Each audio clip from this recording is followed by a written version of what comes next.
ఏంటి బాటిల్ చేతిలో పట్టుకున్నారు? మీరు మందు తాగుతారా? అస్సలు కాదండి బాబోయ్! ఇది మందు బాటిల్ కాదు. హెయిర్‌కి పెట్టుకుంటే హెయిర్ ఆయిల్ అనమాట. నేను ఇంట్లోనే ప్రిపేర్ చేసుకుంటాను. ఈ హెయిర్ ఆయిల్ పెట్టినప్పటి నుంచి నాకు అస్సలు హెయిర్ ఫాల్ అయితే లేదండి. కంప్లీట్‌గా తగ్గిపోయిందనమాట హెయిర్ ఫాలు. ఇంకా ఈ హెయిర్ ఆయిల్ నేను ఎలా ప్రిపేర్ చేసుకున్నాను అనేది ఫుల్ వీడియో ఈ వీడియో కింద ట్యాగ్ చేస్తాను. ఇంట్రెస్ట్ ఉండేవాళ్ళు చూడండి.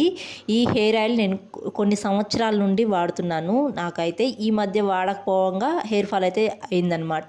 ఇప్పుడు ఈ ఆయిల్ వాడుతున్నప్పటి నుంచి నాకు అస్సలు హెయిర్ ఫాల్ లేదు. ఈ ఆయిల్ ఇలా బాటిల్లో స్టోర్ చేసుకున్నప్పుడు మనం పెట్టుకోవాలి అన్నప్పుడు గోరువెచ్చగా చేసి హెయిర్కి పెట్టుకోవాలి. డైరెక్ట్గా స్టవ్ మీద పెట్టకుండా కొద్దిగా వాటర్ వేసుకొని ఒక బౌల్లో ఆ వాటర్లో ఈ ఆయిల్ని పెట్టి మరిగించుకొని గోరువెచ్చగా అయిన తర్వాత తలకైతే రూట్స్కి పెట్టుకోవాలండి. ఫస్ట్ రూట్స్ పెట్టి తర్వాత హెయిర్కి పెట్టుకొని కొద్దిసేపు మసాజ్ చేసుకొని ఒక హాఫ్ అన్ అవర్ తర్వాత తల అయితే దూకోవచ్చు అనమాట. లేకపోతే తల స్నానం చేయొచ్చు 1 అవర్ తర్వాత. ఈ ఆయిల్ అయితే నాకు చాలా బాగా యూజ్ అయింది. ఇంట్రెస్ట్ ఉండే వాళ్ళు మీరు కూడా ఫుల్ వీడియో చూసేయచ్చు. బాయ్.